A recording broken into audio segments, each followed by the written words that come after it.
It's Friday, November 29. In the headlines, Education Minister says bomb threats are terrorizing schools. In business news, Bank of Jamaica to float $700 million treasury bill. Regionally, a call for reduced retirement age for certain workers in Barbados.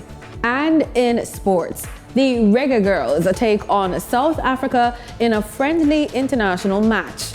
This is the weekend news on PBC Jamaica. I'm Simone Absalom Gale.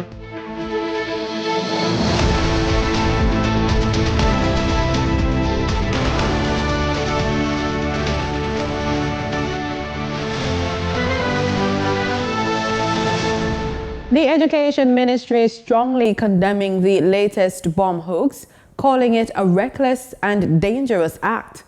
Responding to the false bomb threat at Meadowbrook High School in St. Andrew, Education Minister Senator Dana Morris-Dixon says these threats are causing widespread fear and distress among students across the island. More in this report. Since the start of the year, several schools have received bomb threats later confirmed to be hoaxes, disrupting classes for several days. Speaking at Wednesday's post-cabinet media briefing, Minister of Education Senator Dana Morris-Dixon stated that police are actively investigating the recent threats. The bomb threats is obviously one that is an issue. I'm trying not to speak about it too much because I don't want to be giving these people who are doing it any more airtime than they really should get. They are terrorizing our children.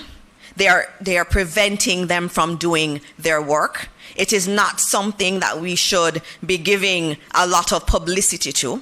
The police are on it, and they have some leads, and they are dealing with it, and we get updates periodically from the police on it, but it is something that's completely unacceptable. Responding to a question about the new security policy for school, she says the new policy aims to enhance safety and security for both students and staff. So the school security policy, as I had announced before, will be done this month, which is in a few days. And that is a priority of the ministry. But we don't just sit around and wait for the policy to be put in place. There are a lot of initiatives that are already in place working with the JCF in terms of having support in our schools. What we see happening in our schools is really a reflection of what's happening in our broader society. She also emphasizes the need to focus on addressing the psychosocial trauma faced by students. We have to do the work on the psychosocial elements that are a concern. A lot of our children are coming to school traumatized. They have trauma in their homes, they have trauma in their communities. And so it's not just about teaching them when they come to school. We're also having to think about their psyche and giving counseling. And so we are, as a ministry, having to be looking at how do we have more guidance counselors? How do we have more of those types of initiatives? In some schools, we are doing cognitive behavioral therapy because that's how wounded our children are. The Education Minister further stated that penalties for crimes committed at schools or near children will be examined. Reporting for the news on PBCJ, I am Denita Rodney. A number of projects are underway aimed at improving potable water supply in St. James. Member of Parliament for St. James Southern, Mr. Homer Davis, says the projects will cost $800 million. He gave an update while contributing to Parliament's constituency debate this week. Upon completion, Mr. Speaker, over 6,000 residents from the communities of Mount Carey, York Bush, Carey Village, Cotton Tree Heights, Anchovy Meadows, Anchovy Estate, Roehampton, Mall Road, Mahogany, Lawson, and other areas will benefit from the major transmission pipeline project. Mr. Davis says work has commenced on the Endeavour water supply system by the National Water Commission. I want to assure the constituency, Mr. Speaker, that I am aware of the challenges they have been struggling with over many years, with little or no water in their pipes. I have made representation and have taken steps to alleviate the problem. Work is well advanced to improve your water supply.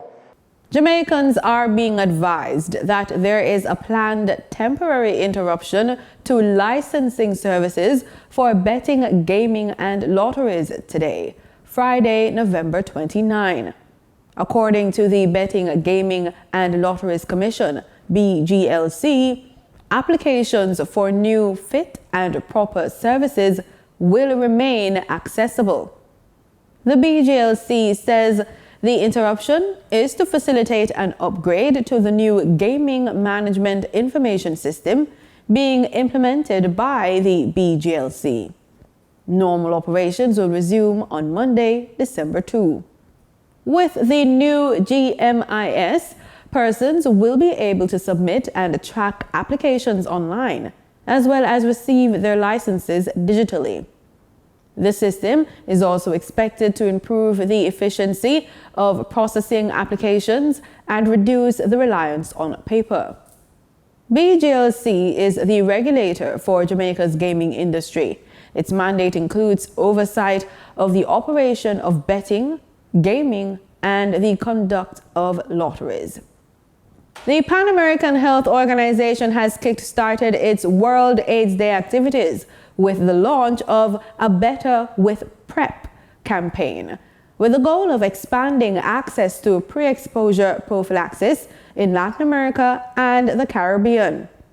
The campaign, which places human rights at the center of the HIV response, seeks to reduce stigma and promote HIV prevention in populations at higher risk of acquiring it. Here in Jamaica, Jamaica AIDS Support for Life NGO has been working with the Ministry of Health and Wellness to inform the public about PrEP and distribute the medication. Rights and Advocacy Officer for JASL, Patrick Layla, shared some details about it in an interview on PBCJ's Blueprints to Health. So we recommend using a condom every time, but JASL in partnership with the Ministry of Health has recently, well, how recent is recent? Over a year now, rolled out PrEP, which is pre-exposure prophylaxis. Now, this is 1 pill a day to prevent HIV. PrEP has numerous modalities, but the one available in Jamaica now is 1 pill a day. And what this basically does is prevent someone who is HIV negative from becoming positive if they are exposed to the virus. So they may end up having unprotected intercourse with someone who is HIV positive, but if they are on PrEP, taking it as prescribed, then it prevents them from contracting HIV. When you look in other jurisdictions, you'll hear people talk about seasonal PrEP. People take PrEP in seasons, not necessarily the one a day. They take it in the seasons they think they are most risky. In some countries like Brazil, PrEP sales go up at carnival time because that's when everybody drink and revel and don't remember what they did last night. So you have seasonal PrEP, you have event-based PrEP, people going to an event where they are going to take sexual risk, they take PrEP. But what is available in Jamaica now is 1 a day PrEP, and it's available at JASL at no cost. You can watch the full show on PBCJ this Sunday at 4:30 p.m.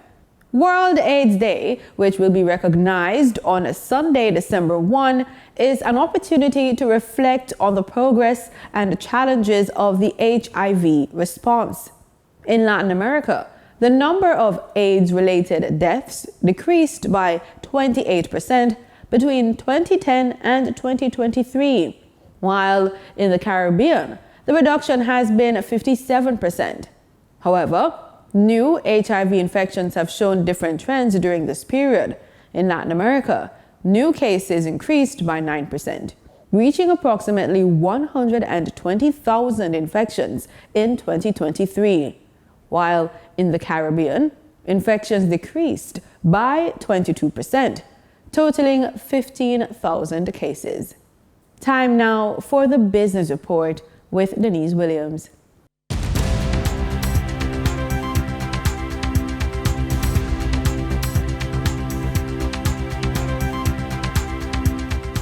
Good day, everyone, and thank you for joining us on the Business Report. I'm Denise Williams, your guide through the latest happenings in the world of business. The Bank of Jamaica will float a 182-day, $700 million Treasury bill on December 4.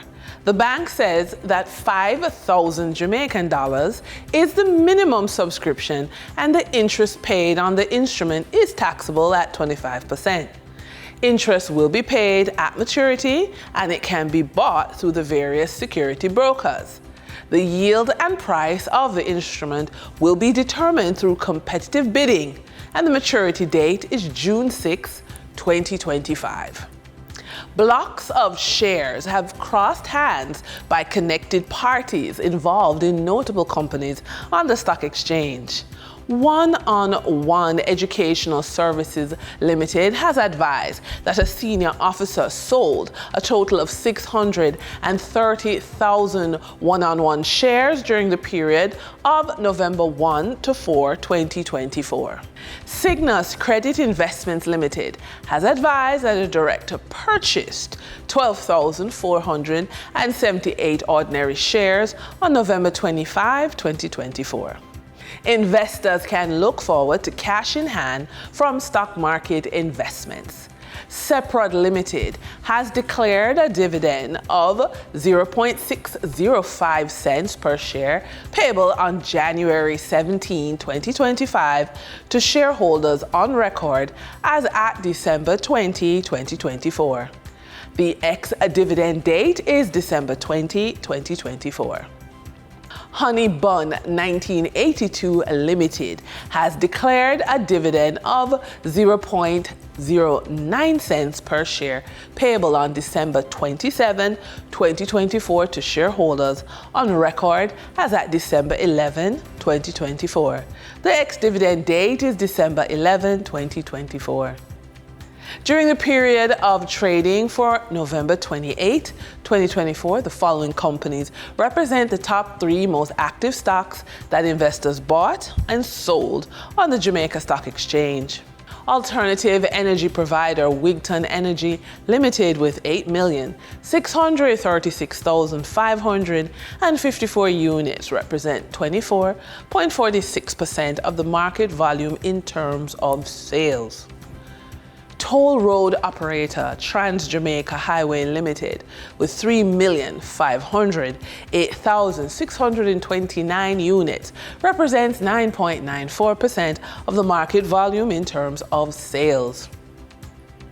Investment firm Sagicor Select Funds Limited Financial with 3,221,220 units represent 9.12% of the market volume in terms of sales.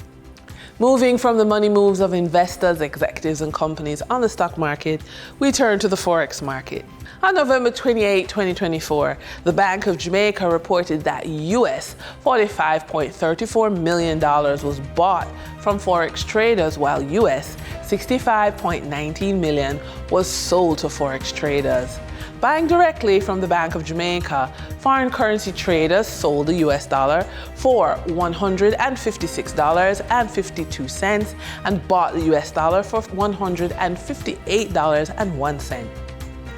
The difference between the buy and sell rate was $1.50, which represents a profit for forex traders for every US dollar traded. Canadian forex traders earned a trading profit of 34 cents from transactions with the Bank of Jamaica.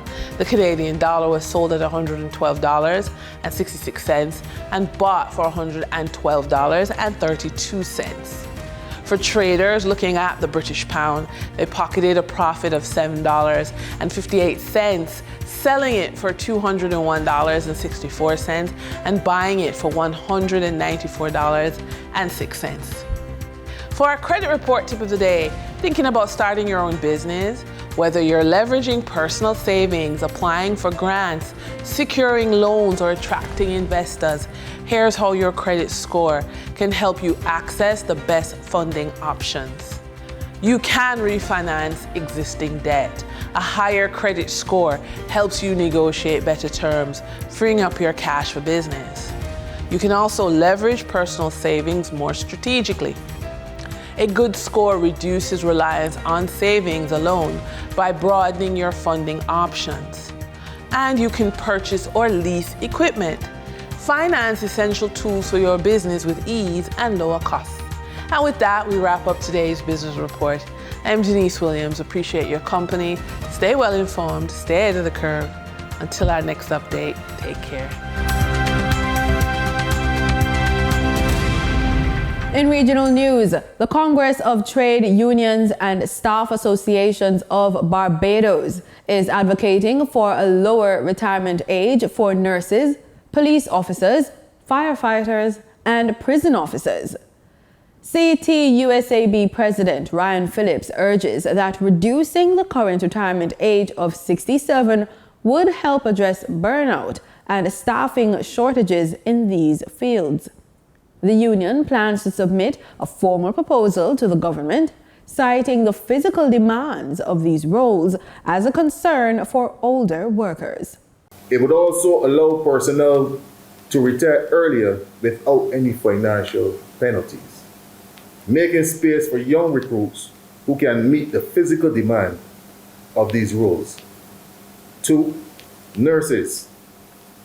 Implement a flexible retirement age, permitting experienced nurses to continue serving their role if they choose. This ensures the healthcare system can benefit from their wisdom and expertise during periods of critical need.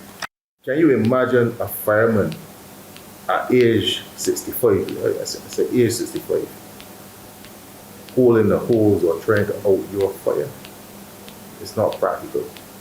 Or a policeman who has to respond to the events of crime, especially when, and I mentioned the trains involved in this particular activity, responding, he himself is a risk not only to himself but and his colleagues, but also to you. How effective can he be?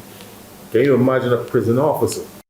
In Trinidad and Tobago, the National Illicit Trade Awareness Campaign aims to educate the public on identifying counterfeit products like pharmaceuticals, cleaning items, alcohol, and tobacco.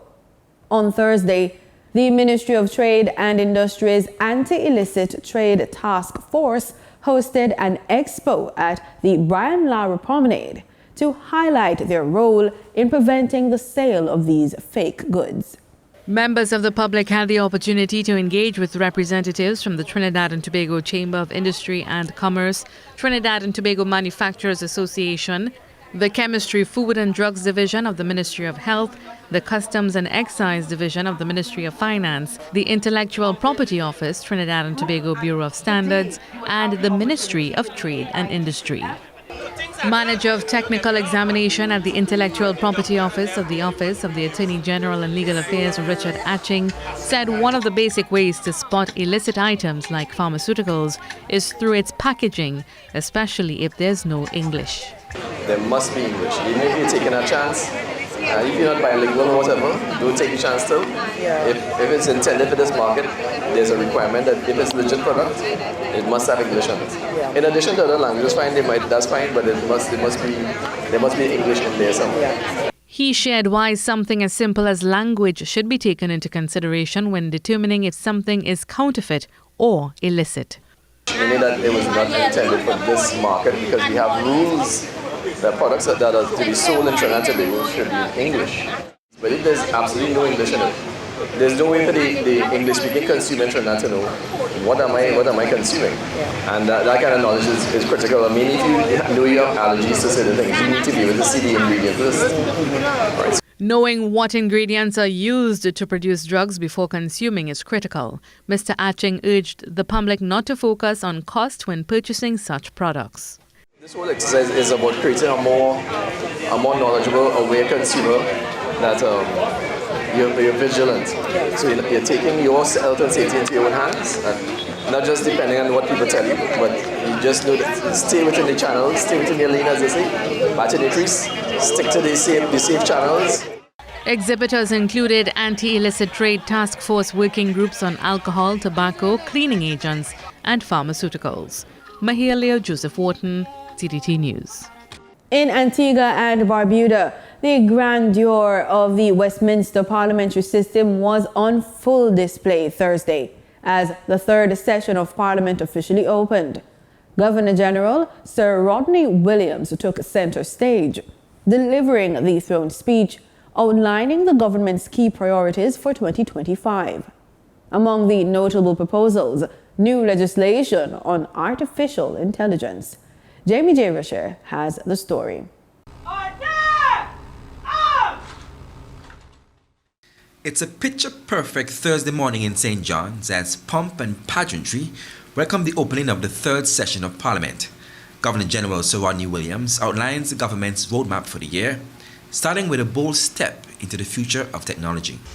The Ministry of Legal Affairs, in collaboration with other CARICOM ministries, is working to draft appropriate laws to regulate the use of AI, focusing on the technology's benefits while minimizing the potential harm.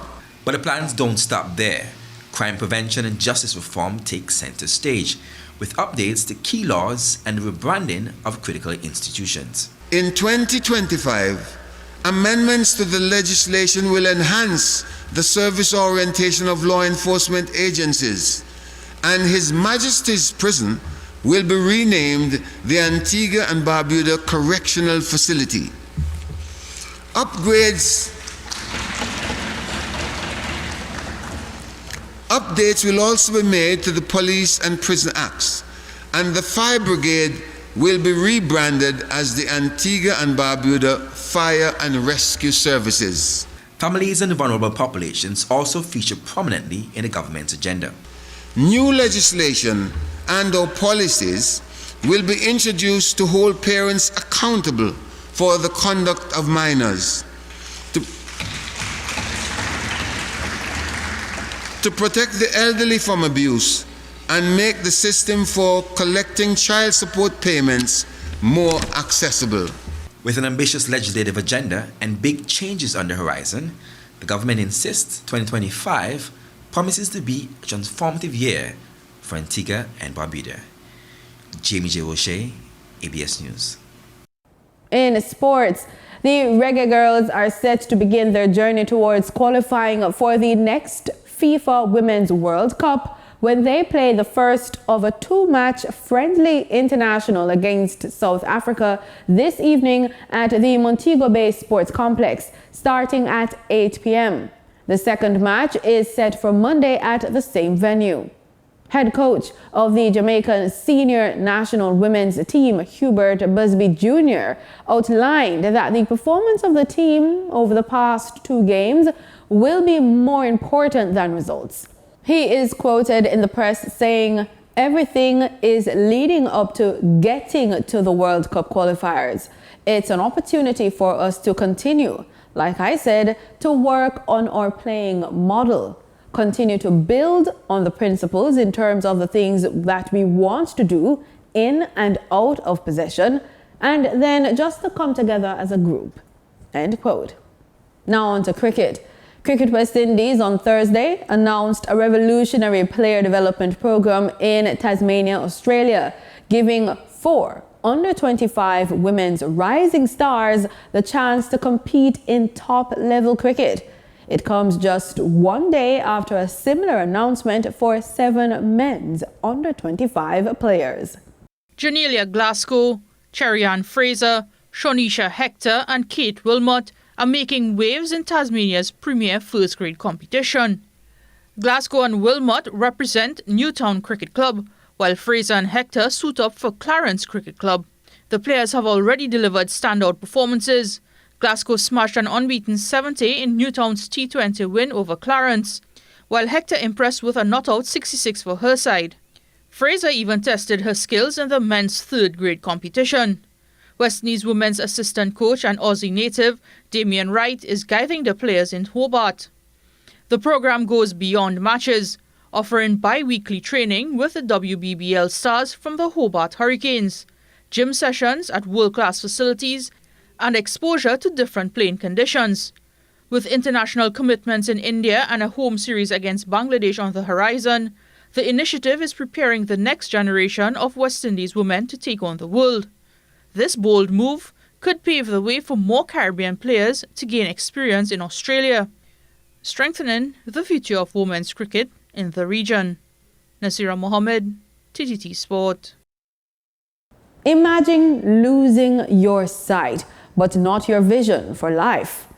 In a world of blind cricket, visually impaired athletes defy the odds to showcase the power of resilience, teamwork, and the human spirit. Nasir Mohammed takes you on a journey of inspiration and determination. Shot boy. You've heard of Test cricket, ODI cricket, T20 cricket. Today on TTT Sport, we look at blind cricket. In a quiet corner of Chaguanas, amidst the lush green fields of Edinburgh Gardens, a group gathers every Saturday, united by a passion for cricket. This is no ordinary game. Here, athletes play by sound, touch, and sheer determination. Leading this extraordinary team is Darrell Joseph, a visually impaired cricketer and president of the Trinidad and Tobago Blind and Visually Impaired Cricket Association, who sees no limit in life. The initial team and the sport of blind cricket was formed in the Caribbean in 2005. There were 6 members that formed the West Indies Cricket Council for the Blind. Those were Trinidad, Guyana, Barbados, Jamaica, and the Windward Islands. That's 5. Trinidad, Guyana, Barbados, Windward Islands, Jamaica is 5. So those are the founding members of the West Indies Cricket Council for the Blind. So that's when the sport of blind cricket was started in the Caribbean. For Joseph, his journey began at the Blind Welfare Association, where he first heard about blind cricket in 2008. Skeptical but curious, he decided to give it a try, and it changed his life. And I was amazed, so I was saying blind cricket, how blind people can play cricket? This was new to me because I as someone, I was now losing my vision as well. Okay. So I decided to give it a try, and one day I came down to the grounds here, and I tried it out, and I was like, wow, this is really amazing. Blind cricket is more than a game for these athletes. It's a lifeline. It helps build confidence, fosters camaraderie, and offers opportunities to travel and compete with counterparts from across the Caribbean. But the road hasn't been easy. Despite government assistance, funding remains the team's biggest challenge. We don't get it as much as we would like, or even in a timely matter. Even if we do get from the Ministry of Sports and something like that, most of the times is either after we already did what we wanted to do, or we were unable to do it. Access to proper facilities is also a challenge for the team. Right now we have our grounds here in Edinburgh Gardens that we were given by the Chaguanas Borough Corporation, but we don't get the grounds maintained often enough as we would like to. Right now they cut the grounds only once a month. And in the dry season, that's fine, but during the rainy season, that's not sufficient. We need the grounds cut during the rainy season, maybe at least once a week. Despite these hurdles, the team perseveres. With a call and response system on the field and a classification system that ensures fair play, blind cricket is a testament to teamwork and adaptability. Batsman, are you ready? Yes. Play! Umpire! When asked what advice he would give to other visually impaired individuals and athletes who might feel limited by their disability, Joseph said, "Don't ever tell yourself that, hey, I'm blind or deaf or in a wheelchair, I can't do it. There's always an avenue. It just might take a little longer to do it, but you can still do it. So don't give up, and please try. Reach out all avenues, whether it be from a neighbor, get somebody to go up on the internet or whatever, just find out where the avenues are and try and become enabled to take part." And that's it for the weekend news on PBCJ. Thanks for watching.